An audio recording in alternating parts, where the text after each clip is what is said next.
Olá, eu sou o Sérgio Aguiar, bem-vindo ao Modo Corrida, edição de verão, gravado em estúdio no Rio de Janeiro. O convidado desse episódio é um dos maiores nomes da história do atletismo brasileiro. Ganhou 2 medalhas olímpicas e durante 35 anos foi o homem mais rápido da América do Sul. Robson Caetano, que prazer ter você comigo. Prazer todo meu, Sérgio. Muito obrigado pelo carinho, pelo convite. Aliás, diga-se de passagem, de recorde, a gente entende.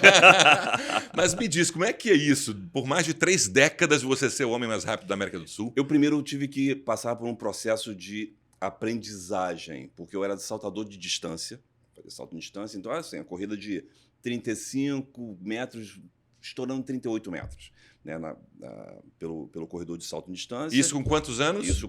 Eu comecei com 12 anos de idade, 11 para 12, e me estendi aí no salto de distância até os 14, Aqui no Rio. aqui no Rio de Janeiro, pelo Botafogo de Futebol Regatas. É um clube pelo Bom, qual... isso a gente abafa. Abafa. Não, mas assim, eu tenho um carinho enorme pelo clube, apesar de ser vascaíno, mas eu tenho um carinho enorme pelo clube. Foi o que me revelou com a Sônia R7, que era a técnica do clube na época, é psicóloga aí, profissional de educação física, que me achou numa rua jogando bola. E eu sempre digo que é tudo muito assim, acontece, as coisas acontecem. Minha carreira não foi programada, ela foi acontecendo. Então, eu fui passando por um processo de aprendizagem, aumentando as distâncias.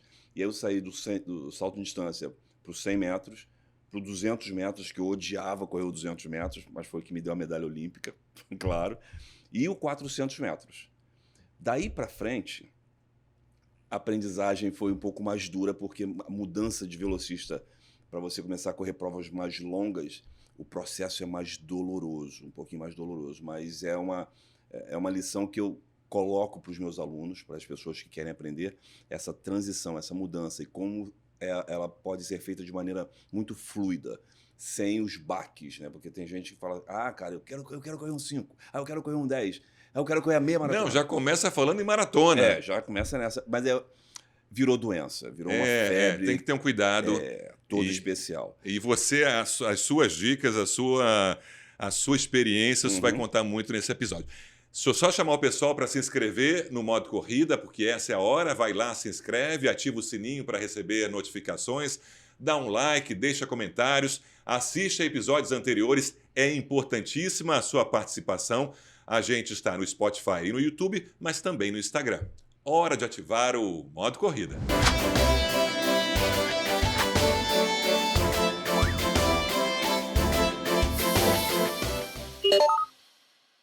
Robson, então, a gente falava sobre esse boom de corrida de rua aqui no Brasil, o que é bem bacana, que as pessoas praticam algum tipo de atividade física, isso é bom para a saúde, né? Agora, como você, como um experiente profissional do esporte, sabe que tem que ter cautela, tem que começar direitinho, tem que ter orientação. Perfeito.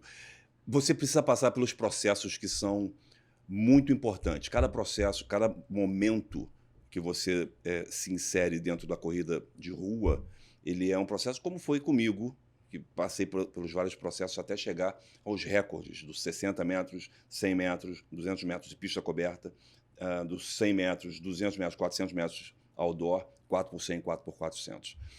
Desses recordes todos eu ainda tenho 2, o dos 200 metros e 300 metros de pista coberta. Impressionante. É uma coisa muito louca, mas os processos eles precisam ser respeitados, até porque são valências diferentes. E o que mais chama a atenção é que esse boom trazido pelo mestre Cooper, lá atrás, na década de 70, ele era algo que as pessoas não apostavam muito, ficavam meio que céticas com relação à corrida de rua. Mas os benefícios que ela traz são enormes, tanto para a caminhada quanto para a corrida. Por isso, o processo de adaptação da caminhada para o trote, para a corrida leve, e para a corrida em si e para a corrida de alta performance, para quem quer almeja correr, por exemplo, um 5 para 15 e pouquinho, ou 13 e pouquinho, ou um 10 para baixo de 30, enfim. São processos que precisam ser passados de maneira fluida e sem causar nenhum tipo de trauma, porque tem gente que começa a correr e no meio da coisa por empolgação, e no meio da corrida fala assim, poxa, mas eu treinei, queria treinar para correr a maratona, acho que eu vou ficar nessa aqui mesmo. E aí acaba estagnando. O processo é de evolução o tempo todo. Bom, a gente está ouvindo aí um atleta número 1 do mundo, com medalhas olímpicas e professor também. Você é professor também, né, Profissional de Robson? educação física, formado há quase 40 anos, se eu não me engano, quase 40 anos, além de jornalista. A gente procura passar para as pessoas o máximo de informação possível para que eles possam estar nesse universo, que é um universo maravilhoso, incrível, de maneira muito mais feliz, né? Mais saudável, porque a gente tem que cuidar do corpo de maneira inteligente. Os músculos, eles entendem as determinadas situações. Quando Schwarzenegger diz que o músculo ele é inteligente, isso é a mais pura verdade. Posso falar a sua idade aqui? Pode, claro. 61 anos de idade, um menino de 61 anos de idade, avô de 2, que vivem na Itália com meu filho, e pai de duas crianças incríveis. Bom, em tese você seria um idoso. Sou um idoso, realmente sou idoso. Tem até no meu carro. Tem um cartão já de estacionamento? De estacionamento. Pois é, eu não consigo te ver como um idoso. E quando eu chego no banco, por exemplo, as pessoas. Eu entro na fila normal. Você não vai na preferencial? Eu não vou na preferencial. Até porque acho que está mudando muito, né? Hoje você tem o pessoal da melhor idade, eles estão aproveitando mais a vida. São pessoas aposentadas que têm suas aposentadorias e podem investir de maneira inteligente e correta no próprio físico, na própria qualidade de vida. Isso tem sido um fator que me leva e que me move para esse lado de preparador físico, personal trainer, e dar as orientações corretas para eles. Agora, o que a gente repara aí muito nos atletas de ponta, de alta performance, é que quando acaba a carreira deles, eles acabam esquecendo do cuidado físico. Isso é muito comum, né? Não aquela engordada e tal. Eu sempre te vejo super em forma, Robson. Mas é porque eu tenho uma preocupação, né? Apesar de já ter passado por perrengues físicos incríveis, eu entrei numa depressão profunda quando eu tive o meu contrato não renovado com uma empresa de comunicação aqui do Brasil, uma das melhores empresas de comunicação aqui do Brasil. Fiquei muito mal. E a minha tábua de salvação foi uma frase que minha filha usou para falar comigo. Ela disse: pai, eu era a única menina na escola que não tinha pai barrigudo. Cara, isso me pegou de uma forma, Serginho, que você não vai acreditar. Eu falei, cara, eu tenho que correr atrás. Não é possível, não posso. Eu já estava vestindo 48. Tá? Então, assim, eu visto 42, 44. Então, a pessoa falou, cara, como é que você consegue se manter? E você tem quase 1,90 m, né? Eu tenho 1,90 m de altura. 1,90 m. E eu sou, assim, eu me tornei uma pessoa mais disciplinada com relação a cuidar do físico, a cuidar do meu mental. Não é nem tanto o físico. O físico, ele acompanha, mas o meu mental hoje, ele é quase que intransponível. Você pode me atacar, você pode fazer o que for. Inclusive, vindo agora para cá, um motociclista, que agora está uma febre de moto pela cidade, ele estava no meu ponto cego, eu fechei sem querer, ele saiu xingando, eu falei, você está coberto de razão, filho, erro meu, foi mal, perdão. E ele passando pela direita, olha isso. Sim. Então, hoje você tem que trabalhar muito bem o mental, que é de suma importância. E eu diria que 60% do sucesso dos corredores ou de qualquer investimento que você faça em qualidade de vida passa pelo mental. Com certeza. Vamos voltar para aquela adolescência. Aquela resenha adolescente. Exato. Você estavam te descobrindo ali. Então, quer dizer, o atletismo entrou meio que por acaso na sua vida? Foi. Eu sempre digo que eu fui achado. Tem gente que fica buscando pedras preciosas e tal. De repente, eu estava jogando bola num campo de várzea, na Fazenda Botafogo, aqui no estado do Rio de Janeiro, e passou aquela mocinha num Fusca Caramelo, chamada Sônia R7, e apontou, quem é aquele pretinho ali? E aí os meninos que estavam dentro do carro com ela, que estavam vindo do treinamento, disseram, aquele ali é o Micail, joga vôlei pra caramba, ele salta pra caramba, pô, acho que ele daria um bom atleta. Aí ela convida ele para treinar com a gente. E aí fizeram o convite, e como eu queria entrar no grupo de dança... Era Micail? Meu apelido era Micail. Eu não sei. Eu pensei que fosse outra pessoa, eu ia tentar passar assim, mas você pegou pela... Mas me caiu por quê? Porque na época o Mikhail Baryshnikov veio ao Brasil. Aham. E eu saía para bater uma bola, eu saía 1,5 m do chão. Você jogava vôlei também? Eu jogava vôlei. Então, assim, a turma... Nossa, cara, você parece até o Mikhail. Mikhail Baryshnikov. Aí, para não ficar Mikhail O Baryshnikov, bailarino russo, né? ficou Mikhail. Ah. E assim, era bonito me ver saltando. E como eu queria entrar no grupo de dança da turma, eu falei assim, cara, eu vou treinar assim. E essa mas história de dança depois a gente vai falar mais pra frente, né? Aí eu falei assim, mas eu era muito ruim. Mas eu era muito ruim. Caraca, aí o pessoal falou assim, tá, a gente te aceita no grupo de dança se você vier treinar com a gente. E aí eu fui treinar com a turma, a Sandra, o Mário, que se tornaram meus companheiros, pessoas porque eu tenho um carinho enorme. Foram eles que me apontaram, acabaram falando bem de mim. E eu comecei a treinar no Botafogo em 1978. Eu passei 2 anos só treinando. Eu falei assim, gente, quando é que eu vou competir? Quando é que eu vou competir? Quando é que eu vou competir?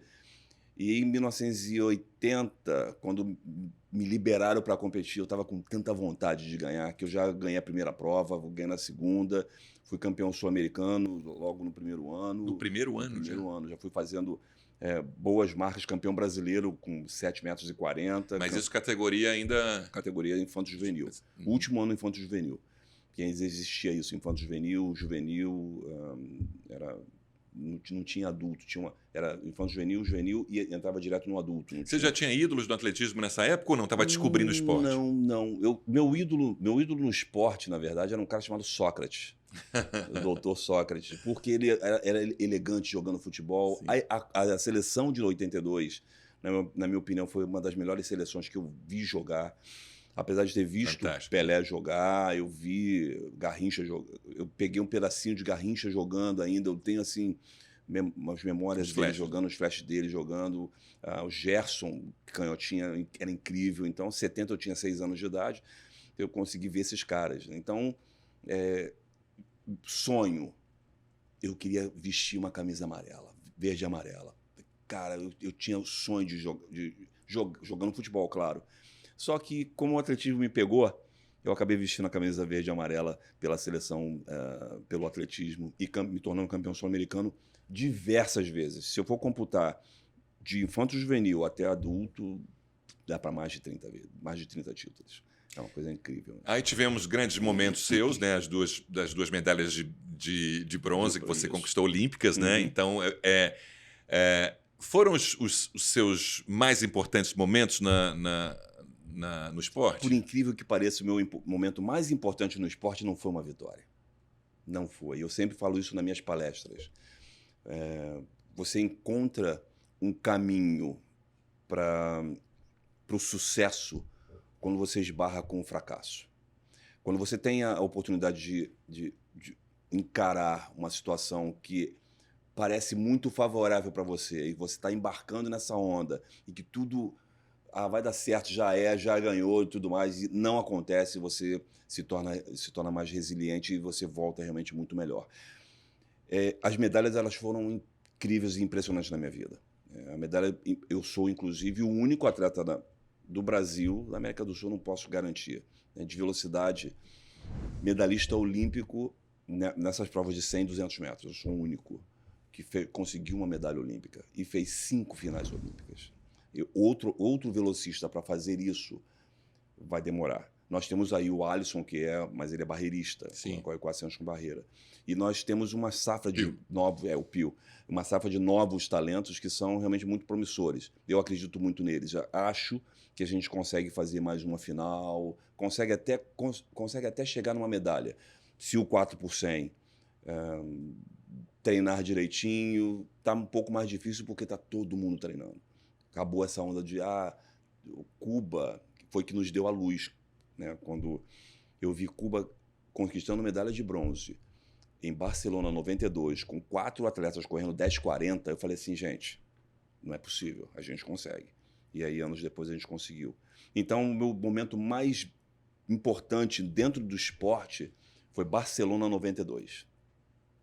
Por que Barcelona 92? Barcelona 92 foi um ano em que eu tive a oportunidade de estar com grandes amigos.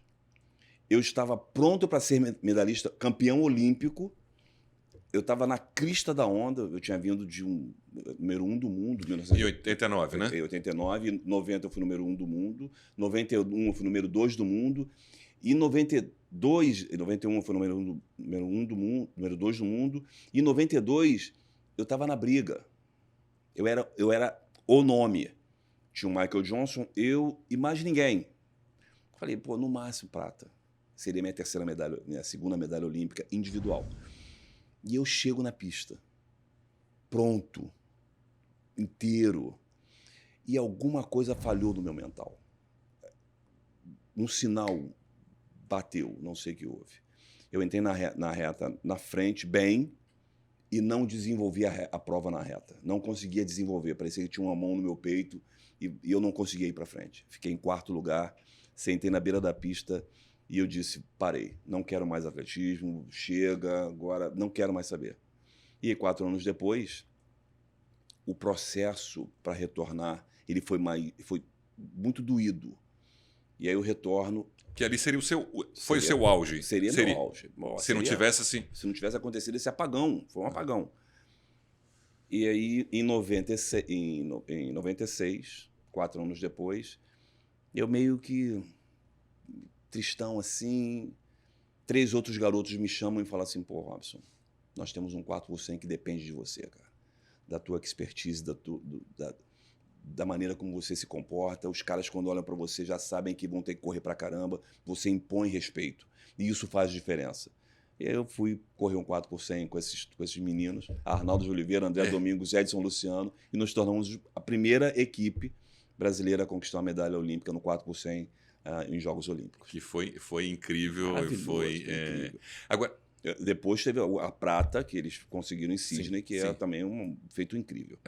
Virou até o Brasil, não, e o Brasil virou uma referência de revezamento 4%, expectativa nossa sempre para bom desempenho em Olimpíada. Mas vamos lá para o 100, porque é a prova, 100 é a prova muito legal. É a prova mais icônica. Eu acho que junto com a maratona, eu acho que o 100 ainda ganha comparando com a maratona, mas são as duas provas mais importantes do atletismo olímpicos, né? A maratona pelo simbolismo e os 100 metros, acho que vai todo mundo para ver os 100 metros. Porque todo mundo quer ver. É um negócio impressionante. Você sabia que eu fiz aqui pela Fox, se eu não me engano, a Olimpíada de 2016. Reportagens e os comentários. O dia dos 100 metros, a final dos 100 metros, o estádio olímpico... E com o Bolt, né? Com o Bolt, ainda tinha essa. O estádio olímpico, capacidade para 75 mil pessoas. Tinham 100 mil pessoas lá dentro. Como eles conseguiram? Não faço a menor ideia. Mas tinham 100 mil pessoas lá dentro, estava abarrotado. Por uma prova que acaba em 10 segundos. A prova que acabou em 9h86, a prova dele acabou naquele dia. E uma prova que foi enigmática, magnífica, incrível de estar presente, foi a prova de 88. 1988... Seul. Seul. É chamada de Dirty Rain, Dirty Run, né? Por conta do doping do Ben Johnson. E isso causou um certo impacto, porque as discordâncias, as brigas entre Ben Johnson e Carl Lewis eram enormes. Os caras se batiam o tempo todo. E eram os dois grandes nomes do atletismo. Eram fora da curva completamente. Eram os caras.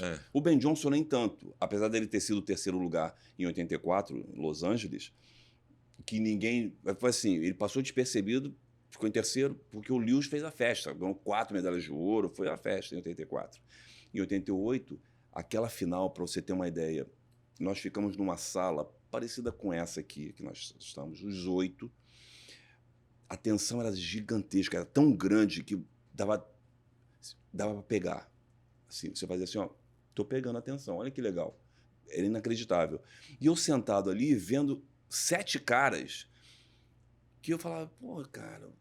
O que eu tô fazendo aqui, mano? Não é possível que eu tô nessa final, tiveram tudo de melhor, tudo, né? De preparação, etc. Como é que eu consegui chegar aqui, cara? Treinando no Célio de Barros, todo esburacado. Não tinha nutricionista, não tinha nada disso, não tinha acompanhamento, nada. Era um negócio... Vamos treinar e suporte seguro o treino. Foi para a final, fiquei em quinto.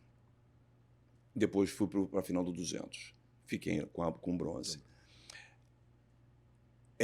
Quando você está no pódio olímpico, a sensação que você tem, a primeira sensação é de, cara, eu sou o único, meu irmão. Cara, eu estou aqui com outros 2 caras e somos só nós, né? O mundo, mais 6 bilhões de Bandeira do seu pessoas, país subindo. E a bandeira subindo, falar, meu Deus do céu, cara, é isso que está acontecendo. Está acontecendo.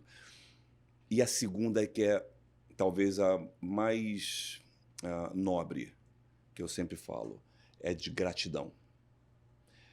Quando saí do Brasil, eu pedi, porque antes não tinha internet, essa coisa, não tinha essas coisas, né? Então, assim, eu lembro que eu falei numa rádio, falei numa televisão e falei para um jornal. Eu falei, eu preciso que vocês façam uma corrente positiva. Por favor, Brasil, me apoia, vamos comigo nessa. E os caras fizeram. E aí, essa corrente, ela se estendeu, ela foi muito poderosa, porque eu não conseguiria chegar na medalha de bronze sem eles. O brasileiro, ele tem uma alma e uma aura, uma energia que ela ultrapassa as fronteiras desse país. Ela vai aonde tiver que ir. É inacreditável. Já visto um Flamengo que foi campeão do mundo em 1981, com uma torcida de pouco mais de 20 milhões de habitantes. Mas, enfim, pouco menos de 190 milhões de habitantes na época, e todo mundo torcendo, de madrugada, acordado para me ver. E aí eu dou entrevista, eu lembro que quem chegou, se aproximou para conversar comigo foi... Alguém pediu para eu parar, porque ia entrar direto no Jornal Nacional, que eu ia falar. Eu falei, cara, mas eu tenho que fazer antidoping. Pô, mas é só um instantinho. Eu falei, cara, enfim. O tamanho da importância de um jovem que sai da periferia, sai de uma favela e se torna referência em corrida. Não importa se é de velocidade ou se é de meio fundo e fundo. É de corrida. Com o tempo, as pessoas daquela época, muitas pessoas me reconhecem e tal. Hoje, uma geração diferente, uma geração que não reconhece tanto, mas... E é até bom porque, por exemplo, eu ando de trem, ando de busão, ando de BRT, de boa. O pessoal fala, Robson, o que é isso? Eu falo, ando, cara. Porque, assim, eu preciso estar com as pessoas, saber o que elas pensam, saber o que elas querem, ouvir pessoas. Até concordo, mas acho que a gente tem que valorizar em muito os nossos atletas que foram referências, que foram ganhadores, que foram medalhistas, porque eles servem de exemplo para outras gerações que vêm pela frente, né? Porque o atletismo é um dos esportes que mais trouxeram medalhas para o Brasil. Ele e judô são as medalhas que mais trouxeram. E se a gente olhar, você vai nas escolas, o que os alunos têm, por exemplo? Eu, particularmente, eles priorizam o esporte coletivo. Verdade. Começa com o handebol. Exato. Então, nada contra, acho que tem que estimular também, mas você vê esportes que são uma referência internacionalmente também, né, e que trouxeram motivo de orgulho para a gente, né? Tem que ser também incentivados nas escolas. A gente tem um problema sério com relação à educação no país. É tanta coisa para falar que eu já estou vendo que vão ser. Eu acho que a gente vai ter que fazer mais de um episódio. Tem que fazer mais um. Mas, assim, nós temos um problema muito sério nas escolas, né? O sistema educacional do Brasil, ele foi programado para produzir pessoas que sirvam. Ela não foi programada para educar as pessoas a se tornarem pessoas de sucesso. Eu lembro que quando eu voltava para o colégio, depois de fazer uma viagem ou coisa parecida, eu falava uma palavra em espanhol ou castelhano, e ia lá, o neguinho tá mitidão aí, só porque foi ali. Eu falei, cara, só porque foi ali. Cara, eu fui à Argentina para competir, me tornei campeão sul-americano. O cara tá falando que eu fui só ali. E aí você estende, você vai, de repente, nos Estados Unidos, ganha uma prova e volta falando e aí o pessoal fala, cara, ou então usando um óculos, cara, cheio de marra, só porque foi ali. O brasileiro, ele não está acostumado a fazer sucesso. Ele está acostumado a servir, e isso é muito ruim. Isso tem que estar na educação. Isso precisa ser trabalhado na educação. Por quê? Porque nós temos hoje um país com pessoas que são brilhantes mas que estão escondidas, estão com medo de... Estão com medo, não se promovem, não fazem, não conquistam por falta de incentivo na escola. Grandes atletas você vai descobrir nas escolas, eles estão lá, mas... Sim, é um celeiro. É um celeiro, e a gente não tem um programa que faça essa descoberta de talentos. Foi feito há algum tempo atrás, colocaram um sistema, assim, o nome de vários meninos e meninas tal, no Ministério do Esporte, que pudessem ser possíveis grandes atletas. Mas foi uma coisa que começou, deu um boom e aí, de repente, migrou. Precisamos dar a importância devida ao esporte dentro das escolas. Eu não sei, na minha época sempre falava assim, não, olha, fica tranquilo, educação física não reprova. Sempre falava assim, educação física, eu não lembro, artes, eu acho. Não reprova, fica tranquilo. As pessoas não iam para a aula ou iam assim, sem o menor interesse, era uma coisa meio, né, em segundo plano e tal. Realmente acho que a gente precisa que um dia isso mude. Vou voltar para o 100 ainda. Eu insisto no 100, porque é um negócio tão mágico. É tão mágico. É a prova rainha. Qualquer respiração errada, né, joga o teu resultado... Exatamente. Você pode jogar fora 4 anos de trabalho. É tão louco assistir que você fica tenso por vocês. É verdade. Né? É verdade. Eu fico assistindo, eu falei, cara, como assim? Eu juro, o mental de vocês tem que estar muito em ordem. Tem que estar muito afiado. Muito afiado. Pega uma maratona. Por isso tem muito queimando a largada, né? É um negócio ali... E antigamente você podia, por exemplo, cada atleta podia errar uma vez. É aí por conta das transmissões e tudo mais. E eu lembro que eu falava muito sobre isso. Eu falava com o presidente, um primo Nebbiolo, que era presidente da Federação Internacional de Atletismo. Eu falava assim, pô, presidente, na boa, tá demorando muito. Eu estou pronto para largar. Aí ele falava assim...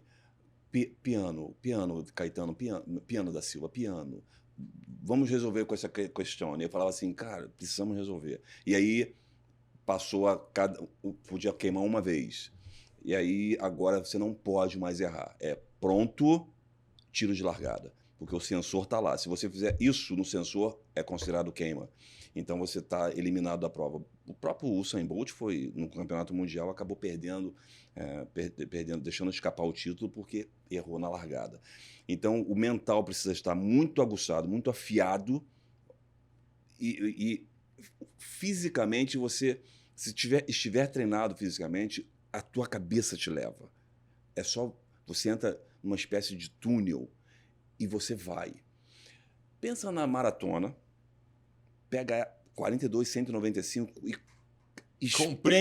espreme tudo isso em 100 metros. É sempre a comparação que eu faço para que a pessoa possa entender o quanto de energia você desprende para fazer uma prova de 100 metros. Por isso, os casos com uma certa regularidade de doping? Existe uma preocupação, e existiu até 1989. Agora a coisa está mais fluida, mais corrente, as coisas acontecem com mais naturalidade. Porque era assim, muito desenfreado. Eu lembro de 1988, seringas assim na pista de aquecimento. Era uma coisa muito louca. E não era só do canadense Ben Johnson, eram de americanos, enfim, de soviéticos. É uma coisa muito... Aquela Florence nunca foi comprovado, né? Que ela morreu precocemente e tal, mas... Acham que foi. Como ela nunca foi pega no doping, assim como o Lewis. O Lewis nunca foi pego no doping, mas ele admite que tomou o hormônio do crescimento para que ele pudesse se desenvolver e ir em busca das 4 medalhas de ouro sem medo de errar. Para repetir o feito de Jesse Owens em 1936. Mas a prova dos 100 metros, quando você tem a bengala, que é o doping, você se torna mais forte mentalmente. Quando você treina muito, treina bem e que você não tem nenhum tipo de transtorno no caminho, sem a bengala você vai muito bem também. E aí, quando você ganha das pessoas que usam o doping, e eu ganhei de vários deles, inclusive eu sou de uma época em que eu tinha que ir para a Cortina de Ferro competir, antes de você ser aceito no circuito europeu, para você poder os resultados serem computados. Então, eu fui muito à Alemanha Oriental para competir, fui na antiga União Soviética, na Bulgária, Tchecoslováquia, esses países que agora fazem, que são independentes, né, se desmembraram, virou Sérvia, Montenegro, enfim. Muito dentro desses países para competir, ter os meus resultados computados para que no circuito europeu eu pudesse ser aceito. E isso começou em 1987, quando eu fui para a Suíça aprender a correr indoor. Você precisa aprender. O indoor é completamente diferente. São distâncias menores. A sua cabeça precisa estar bem treinada para entender que aquela volta que você dá só tem 200 metros, porque você, na tua cabeça, quando você treina uma pista maior, a volta tem 400. Uhum. Você vai para uma pista indoor e fala assim, caraca, tem uma volta, 200 metros uma volta. Não, não é possível. Isso te confunde muito e você precisa treinar isso. E é treinar mentalmente, fisicamente, para o teu corpo entender e responder a tudo que você está exigindo dele, a demanda do trabalho que é exigido, que está sendo executado ali. Mas você só vai conseguir isso se você tiver constância. Uhum. Sem a constância, você não chega. E o trabalho vai te produzir o resultado quando você pegar esse monte de treinamento que você realizou, sem hesitar nenhum, porque quando você falta um treino, é menos um dia na tua vida, é menos um dia de treinamento, menos um dia de trabalho que alguém está trabalhando. Uhum. E quando esse alguém está trabalhando, vira a bengala. E aí, quando esse alguém está trabalhando e toma o doping, é a bengala e fortalecido. Então, a gente não perdia treino. A gente ficava cansado, e aí eu pedia um descanso, e aí o descanso era ativo. Então tá, Robson, você vai fazer um descanso. O teu descanso vai ser o seguinte, amanhã, ao invés de você vir para a pista treinar, não sei o que e tal, você vai fazer tantos saltos e vai fazer mais 3 quilômetros. Eu falo assim, caraca, velho, eu querendo descansar, mas era necessário, era importante que isso acontecesse. É aquele pensamento meio Cristiano Ronaldo, né? Para ser bom, estar entre os melhores, eu tenho que estar seguindo aquela cartilha ali todos os dias, senão... Disciplina é a chave, é disciplina, é comprometimento. Porque esse comprometimento não é só com você mesmo. Existe, mesmo que seja uma equipe pequena, o treinador, um massagista que toma conta de toda a equipe, o teu clube no Brasil, um patrocinador que está dando uma força para todo mundo. Você tem essa responsabilidade. E quando você se torna a liderança, meio que não tem jeito, você é a liderança, as pessoas começam a olhar para você, começam a seguir os teus passos. Eu lancei moda do óculos, todo mundo lançou óculos. Eu lancei moda de correr com a mão aberta, todo mundo correu com a mão aberta. Então, todas essas nuances do trabalho, que eu falo inclusive nas palestras de liderança, você precisa ser o primeiro a chegar, o último a sair. Meu treinamento começava às 7 da manhã em ponto e só terminava às 2 da tarde. Todo mundo já tinha ido embora, já estavam até em casa e eu, às 2 da tarde, ainda estava treinando. Você não fazia em 2 tempos, como alguns fazem? Não, eu não fazia em 2 tempos. Até porque à noite eu tinha que ir para a escola. Sim. Então não dava... Eu precisava de pelo menos 1 hora, assim, ó, dar uma relaxada para eu poder estar bem pelo menos para a escola, né? Uhum. E teve uma época que eu era ajudante de pedreiro, treinava e estudava. Aí a coisa deu uma melhorada quando entrou uma companhia de refrigerantes e começou a me apoiar, começou a me dar uma força muito grande, inclusive para almoçar. Eu almoçava na sede dessa empresa, que era ali na Álvaro Ramos. Ali Qual que era? Isso é bom a gente ressaltar. É a Coca-Cola. Era a Coca-Cola. Eles criaram, inclusive, um programa muito legal chamado... era um programa chamado... não era Heróis Olímpicos, não. Era um programa da Coca-Cola que descoberta de talentos. Né? Era um programa que eles saíam por todo o Brasil. Que legal, que iniciativa bacana. Fazendo competições regionais, aí pegavam os melhores e traziam para uma grande competição. A gente tem que ter muito disso. Bem precisa disso. Né? Pentátulo Nacional. Aí esse programa, eu fiz parte dele em 1981. Grandes nomes passaram por ele, Pedro Ferreira, enfim... E eu tive essa oportunidade. Aí eu falei, cara, eu não posso me dar ao luxo de ficar em casa achando que eu sou o cara. Não, eu preciso estar lá. Nem que eles me vejam apenas na pista. E isso faz diferença, né? Com certeza. Você assimila até melhor o trabalho que está sendo desenvolvido pelo técnico. Robson, que história é essa que você não gostava dos 200 metros? Como assim? O cara ganha bronze e não gosta de fazer aquilo? Imagina se gostasse, Cara, essa né? prova era assim... Pensa num cara que corria 38 metros e de repente vai correr 200 metros. É assim, pega um cara que corre 100 metros e fala assim, ó, amanhã você vai correr um 10 Mudou. quilômetros. Ah, tá. Aí ele fala assim, oi? Na minha cabeça era mais ou menos isso. Mas quando você está voltado para o trabalho, quando você encontra pessoas que apostam no teu talento, eu sempre ouvi muito, né? Ouvi muitas pessoas, assim, os mais velhos, né? Os meus mestres, Nelson Rocha, o próprio Carlos Alberto Cavaleiro, que se tornou meu técnico, Carlos Alberto Lanceta, pessoas que me orientaram de maneira muito inteligente pelo caminho do sucesso como atleta. Eles pensando da seguinte forma: Robson, se você treinar para isso, treinar para essa prova, você pode se tornar um dos melhores do mundo. Aí eu falei, cara, mas essa prova é tão cansativa, o treino é muito cansativo, o treino é muito mais duro que um treino de 100 metros. Se é um tiro de 100 metros, você vai fazer no máximo aí, uma distância maior, 180 metros. Para treinar para o 200, você tem que treinar acima dos 300 metros, repetições acima de 300 metros, 350 metros, 250 metros, tiros de 500, tiros de 450. Então, esses intervalados são os que mais... E o pessoal fala assim, cara, eu falo, o stage é muito legal. Você estar lá na pista, assim, ó, todo mundo tá vendo aquele cara se concentrar, não sei o quê. Sim, é bonito. Pô, é lindo. A história por trás, o backstage é que te leva até ali. E quando você tá na final, então, aí é assim, você fica grande. Você fala assim, pô, meu irmão, tô na final, agora é agora ou nunca. Eu não era muito fã do 200, nunca fui muito fã do 200, mas aprendi a gostar do 200. E aprendi a gostar do 200 por conta de não chegou a ser uma aposta. Eu vi um atleta americano correndo, ele era saltador de distância. Eu tinha no 200 metros 20,60, 20,65, era um bom resultado. Era a segunda melhor marca. Ele falando assim, eu tinha uns 20,60 e pouco, E era assim, era a segunda melhor marca na época do Brasil. E aí eu vi esse cara chamado Larry Mirix correndo 200 metros. Ele fazia prova de salto de distância.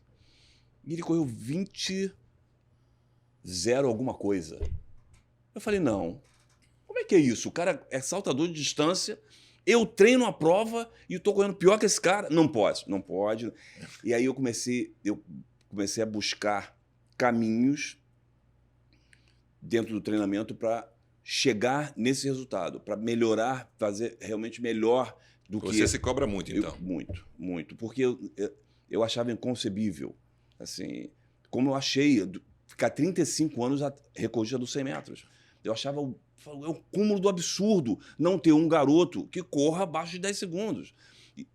10 segundos foi muito bom na minha época. Hoje não é interessante, não é mais bonito de ver. O legal ver é um garoto correndo 9,95, 9,93, 9,91, 9,89, 9,85. E isso eu falo para essa geração agora, porque essa geração agora tem uma pista que retorna mais rápido, tem um sapato que é muito mais especial e que tem uma alavanca dentro, que é um negócio de louco, que é uma fibra de carbono. Tem os pregos que são especiais, são muito mais leves. Eu usava... A tecnologia evoluiu muito. Muito. E eu lembro que eu cheguei a usar uma sapatilha de prego que tinha o nome de Olímpico. Eu chamava de Olimpicão. E ela, porque era pesada, muito pesada. Quase em cada pé, 500 gramas em cada pé, 600 gramas em cada pé. Os sapatos de hoje pesam 45 gramas. Que diferença. O negócio é um absurdo. E, assim, com um retorno muito mais rápido. nuances dentro do esporte fazem toda a diferença. Então, hoje, os meninos precisam, não é nem por mim, nem por... Eles têm a obrigação de fazer melhor. Mas eu acho que a diferença aumentou da gente, do Brasil, para os atletas de outros países mais de pontas. Você não acha? Pelo menos a sensação que a gente tem é essa, que a gente está entregando menos em termos de resultado, com exceção, obviamente, de alguns nomes que se destacam, como o Caio, como o Pio, mas a Juliana foi super bem também, a prova recente. No salto com vara. No salto com vara, mas eu acho que, não sei, principalmente olhando assim com o olhar dos corredores. Vamos ser críticos construtivos. Tá faltando. O último Mundial foram 3 medalhas. Isso. Né? Sendo só que 2 nomes envolvidos, o Caio e o Pio. Perfeito. Né? Para as Olimpíadas, a gente tem mais expectativa? O que você acha? Olha, o problema é que está todo mundo acreditando muito. Hoje, eu falei do mental aqui, né? E esse treinamento mental está sendo utilizado no mundo inteiro. No Brasil, não. Então, você tem hoje um revezamento 4% no Brasil, que poderia estar muito melhor, mas não se encontra melhor porque falta um pouquinho de humildade para aprender, para ceder o atleta. Vou dar um exemplo. Olimpíada de 96. Eu sempre corri de último. Recebi o bastão e aquele cara que sai na foto. Quando os meninos vieram, nós fomos conversar, comissão técnica, todo mundo, pô, Robson, olha só, você vai ter que ir para o sacrifício, vai correr de segundo homem. Eu falei, claro, não tem problema nenhum. Aí o pessoal ficou assim, sério? Eu falei, cara, isso é um time. Eram 2 de São Paulo e 2 do Rio. Eu falei, nós estamos olhando para o mesmo norte. As pessoas, quando perceberem que o Robson da Silva, que é como eles me conhecem fora do país, está na pista, eles vão pensar assim, cara, não tem jeito. É como o Lewis está na pista. E os Estados Unidos perdeu aquela prova em 96 porque não colocou o Lewis. Não perderia se o Lewis estivesse na prova. Então, porque o impacto visual, isso te quebra. Pensa naquele colega, companheiro que sempre correu o 5 para um determinado resultado melhor que o seu.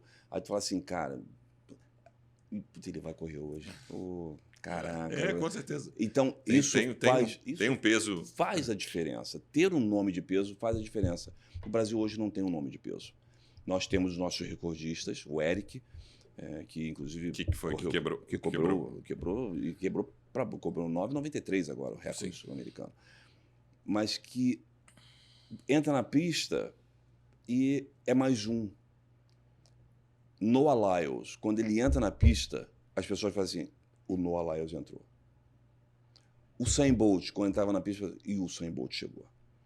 Eu, quando entrava na pista, os caras falam assim, putz, ele vai correr, caraca, eu vou ter que correr pra caramba. Isso faz uma diferença enorme. Você precisa ter aquele que é a história da liderança. O cara fala, se eu não fizer, cara, eu vou ser primeiro, ele vai ser 0. Eu vou ser segundo, ele vai ser primeiro. Esse tipo de medo, quer dizer, a gente tem que impor nos caras. E isso só vem através de resultado, competindo fora, estando com os caras, batendo os caras. Bate uma vez. Quando bate a primeira vez, fala, pô, cara, peraí. Quando eu bati o Lewis a primeira vez, o pessoal fala assim, ué, tava tudo pronto para uma festa pro cara. Pronto, em Bruxelas, eu lembro. Tudo pronto, uma festa enorme pro cara, não sei o quê. Eu fui lá e blau, bati. Pues allá van los participantes. ¡Qué enorme superioridad! La de Robson da Silva, sección 19, que hace tan solo unos días fue cronometrado en 19:7 de forma manual. E agora? E a festa? Agora foi para você. Falei, faz a festa, pô. Vai fazer a festa. E eu lembro que foi uma época de transição, né, de mudança. Eu falei, ó, se eu ganhar a prova, eu quero o cachê do Lewis. Eu não quero receber esse meu cachê. Beleza? Os caras, Tá, da Silva, sem problema. Apertaram a minha mão. Pagaram? Não pagaram, porque só apertaram a minha mão. Mas, de qualquer maneira, isso mostra que nós podemos fazer, sim, a diferença. Você só precisa ser constante. Ninguém vai te dar a medalha. Ninguém vai pegar e te entregar. Você tem que ir lá e arrancar. E o brasileiro, ele é desse jeito. Ele está se acovardando um pouco nos últimos anos porque estão diminuindo a nossa importância. Nós, como brasileiros, nós somos assim um povo que é guerreiro, mas ele não quer botar a mão em arma para guerrear. Ele prefere uma outra forma, música, esporte. Ele vai por uma outra vertente que apresenta o resultado e diz assim, olha aí, como é que nós somos os melhores. Poxa. O Robson provavelmente não vai lembrar de uma história que é uma história pessoal e que você estava presente. Eu comecei a correr, a primeira prova que eu disputei mesmo de corrida, amador, gente, tem nada a ver com ele não, aqui é o lado amador. Primeira prova que foi uma meia maratona no Rio de Janeiro em 2016, vou completar 10 anos dessa primeira prova. E aí, obviamente, eu nunca tinha feito prova, não sabia nada e larguei a minha nutricionista que correu essa prova junto comigo. Ela falou assim, você parecia um queniano na largada. Você largou forte demais. Aí eu falei assim, eu descobri isso no final. Aí que eu paguei o preço lá no final. Enfim, cheguei lá no aterro do Flamengo, detonado, super cansado, me joguei. Aí, daqui a pouco... vem você e me cumprimenta, olha, parabéns e tal. Aí eu, beleza. E eu assim, destruído. Aí minha irmã estava no grupo lá, falou assim, cara, foi o Robson Caetano que te deu parabéns pelo teu desempenho, por você ter concluído a prova e tal.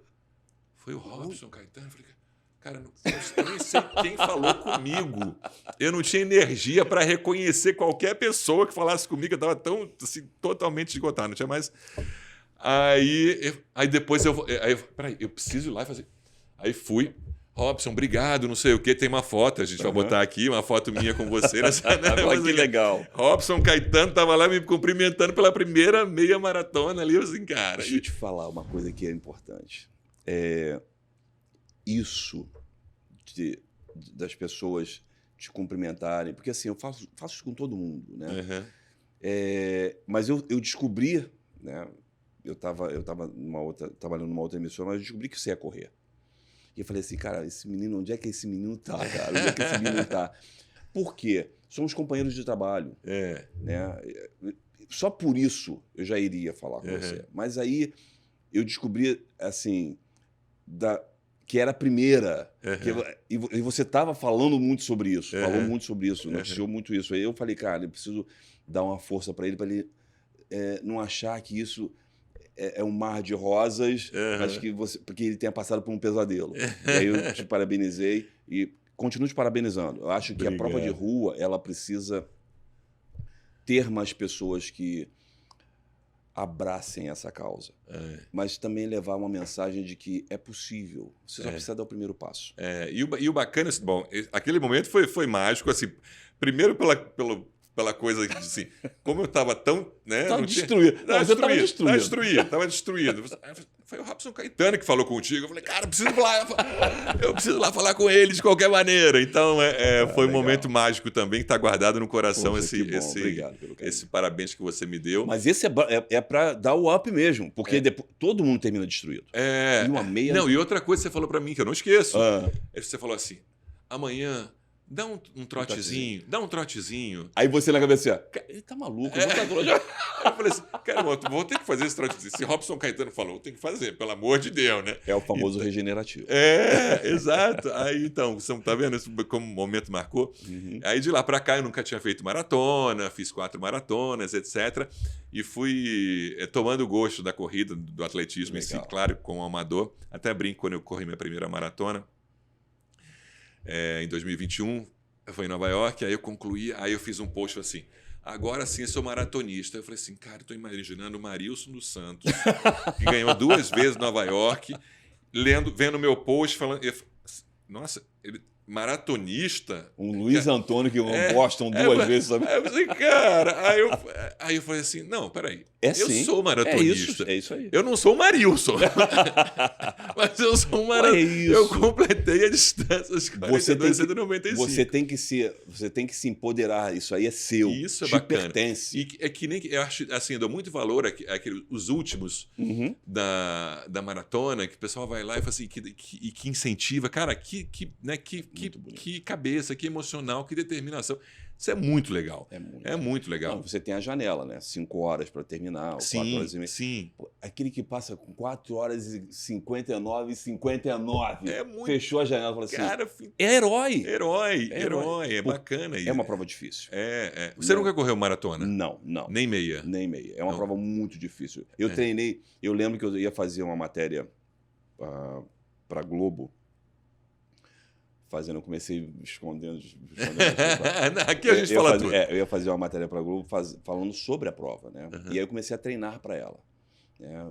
Fazendo treinamento, eu entrei numa periodização. Mas era o quê? São Silvestre ou não? Eu ia fazer a maratona. Uma maratona mesmo. Só que o salto é muito grande. Isso foi em 2000 e... Eu até comentei com o Cleiton Conservani para colocar isso num destaque dentro de um quadro, dentro do Esporte Espetacular. Só que eu comecei a treinar, e de repente eu começo a... Você perde a noção das tuas funções. E eu tinha que fazer eu lembro que eu tinha que fazer um 10 pela manhã e ia rolar um 20 pela manhã, um 15 à noite, uma coisa assim. Aí eu fiz o 20 pela manhã, aí à noite, à tardinha assim, saí para fazer o 15. Aí eu saí e tal, eu tô correndo, de repente, eu me pego me urinando. Falou, eita nós, cara,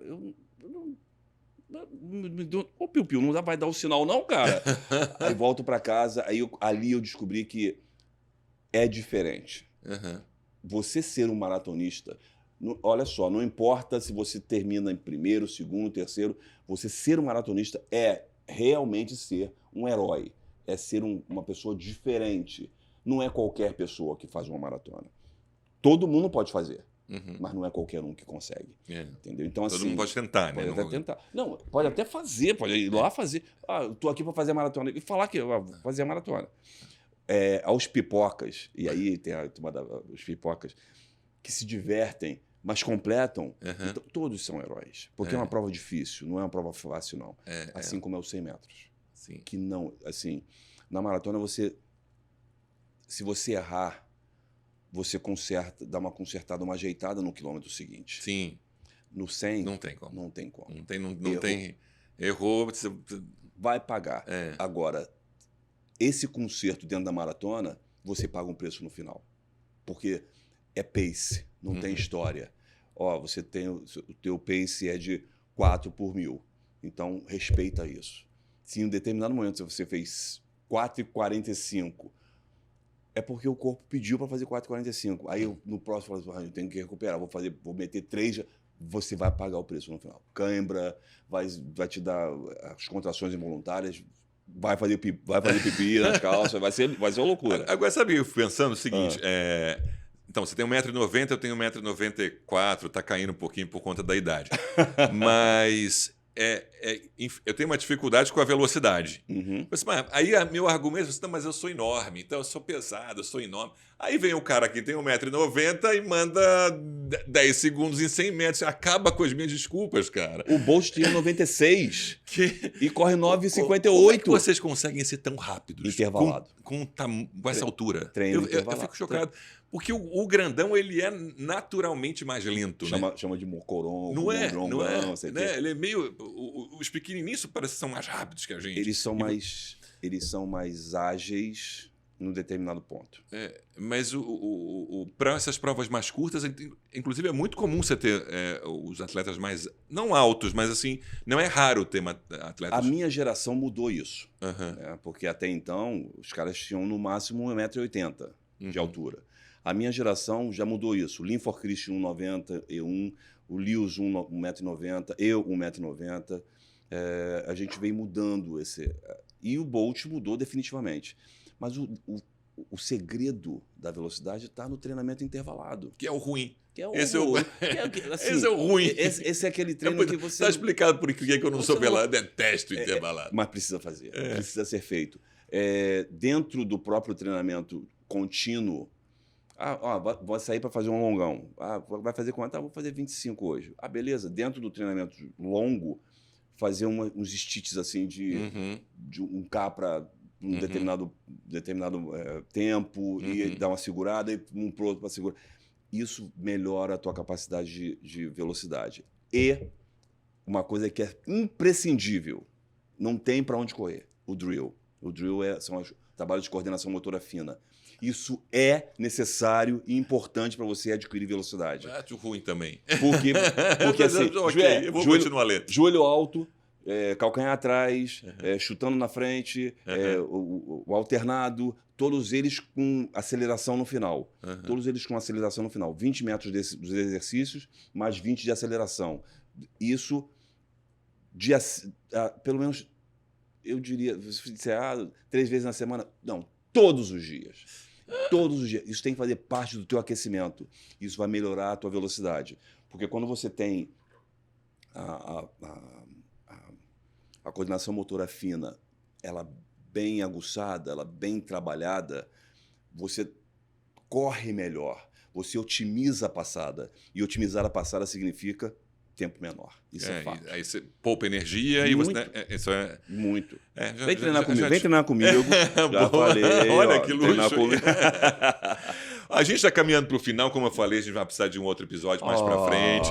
Mas eu quero que você me fale ainda, mais resumidamente, os seus momentos de entretenimento. Porque teve Dança dos Famosos, você foi campeão da Dança dos Famosos.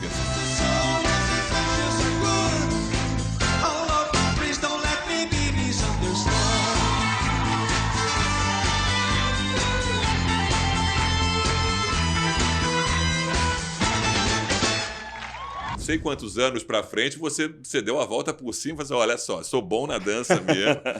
Teve 2 edições da Dança dos Famosos, né? Eu fiz a dança e depois eu fiz a super dança. Super dança, isso. Que venceu a Paula Oliveira. E teve a Fazenda. E teve a Fazenda. Eu fiz agora, tem um programa que o Tom Cavalcante está fazendo que é muito maneiro. O Acerte ou Caia. Acerte ou Caia. Você ganhou. Que eu ganhei Você também, ganhou. que foi muito maneiro. A primeira vez que eu foi gravado na Argentina, eu perdi. Errei a palavra Maria Mole. Não acreditei, caí. É um nervosismo. E da segunda, eu falei, vou me divertir. Aí era o último programa do ano, despedindo do ano de 2025, foi muito legal, foi divertido. E eu me diverti, eu falei assim, não vou ficar pensando em resultado, não. Aí ganhei, foi muito bom. A Dança dos Famosos, eu lembro que ia acontecer a Copa do Mundo, 2006, Copa do Mundo. E eu estava querendo pegar essa boquinha ali na Globo, de repente entrar para esse universo do futebol, até para me ambientar melhor, para me familiarizar melhor com esse universo. Para não ficar boiando quando os caras estivessem falando lá na redação. Aí o Fausto faz o pedido pro Schroeder, do Luiz Fernando Lima. Eles entraram em contato. Que era o chefão do esporte na época. Fizeram contato por cima. Tá, beleza, aquela coisa toda. Aí eu sou comunicado. Aí a produção entra em contato comigo. Porra, se você quer fazer... Aí, cara, não quero, eu sou muito ruim, cara, para dançar. Eu sou ruim. Eu, no máximo, danço um pagodinho devagarinho, aquela coisa toda, porque minha mãe me ensinou.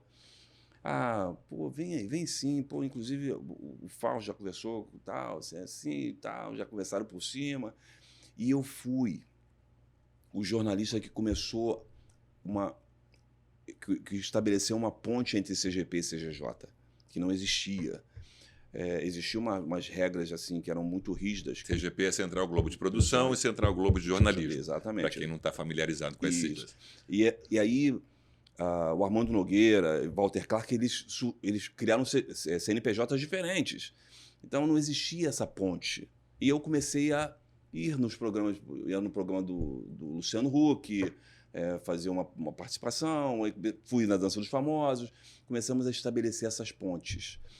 E que até hoje rendem, assim, episódios incríveis, coisas muito legais. E o mais bacana de tudo isso foi que quando eu cheguei na final da Dança dos Famosos, contra o Stepan Essessian, empatou. Aí todo mundo... E agora? Como é que desempata? Bota uma música, bota eles para dançar, qual vai ser o ritmo? Disco. E aí eu mandei lá minhas pegadinhas de John Travolta, fui lembrando dos passos de John Travolta do filme Os Embalos de Sábado à Noite, fiz aquilo. E eu lembro de uma frase da Regina Duarte, que é uma pessoa que eu tenho um enorme carinho. Ela falou assim, gente, eu vendo esse menino dançar, parece que ele faz isso há muito tempo. E a menina, ela se joga e ele pega ela. É uma confiança. Eu falei assim, a palavra é essa. Para tudo na vida. Da Dança dos Famosos eu tiro essa palavra, confiança. Eu sempre falo isso. Eu faço poucos podcasts. Você... Confiança. Olha, me sinto honrado, então. Porque a gente precisa confiar nas pessoas. E hoje em dia está muito difícil. Né? As pessoas hoje, essa geração de hoje, ela tá confundindo muito as coisas.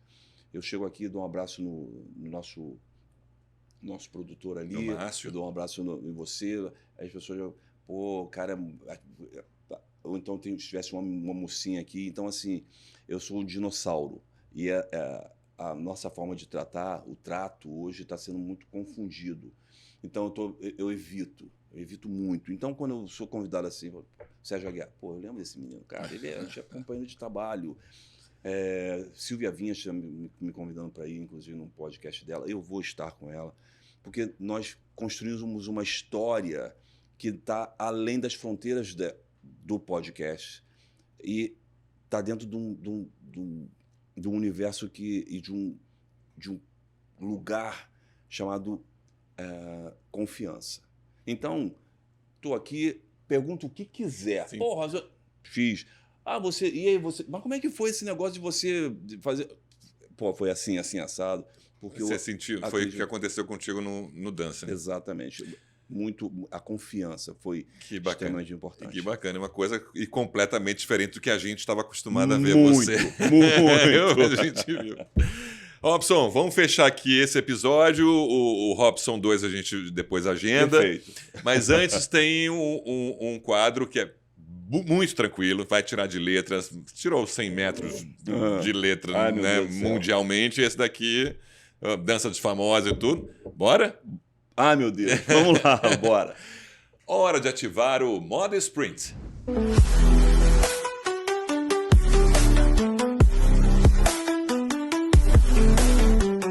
Robson, então, esse ou aquele e o motivo, tá? Ok.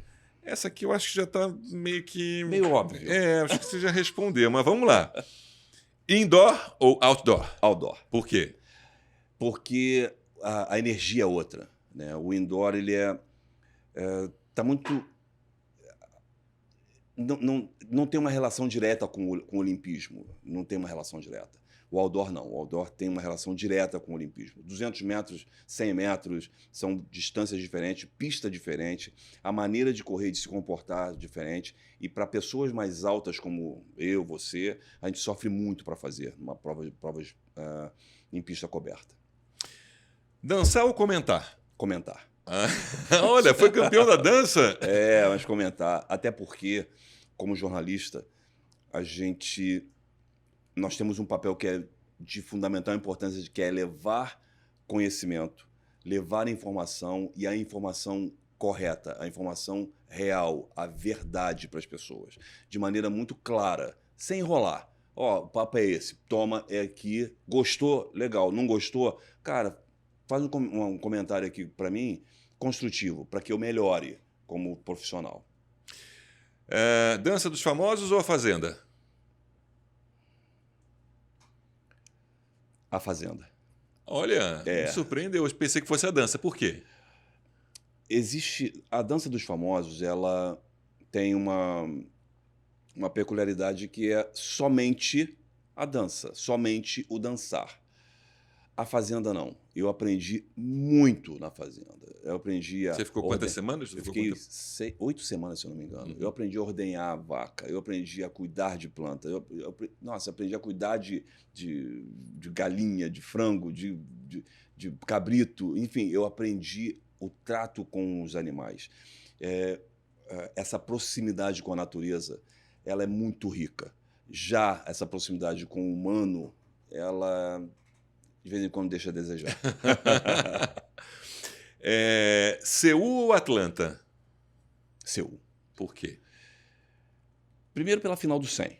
Né? Só essa final já me coloca num panteão, num patamar diferente como atleta. E as lições que eu tirei da Olimpíada de Seul foi que você precisa ter muita tranquilidade para poder enfrentar os seus fantasmas, os seus demônios, porque foram vários, dentro de uma competição que muitos dos atletas que estavam ali estavam dopados, muitos.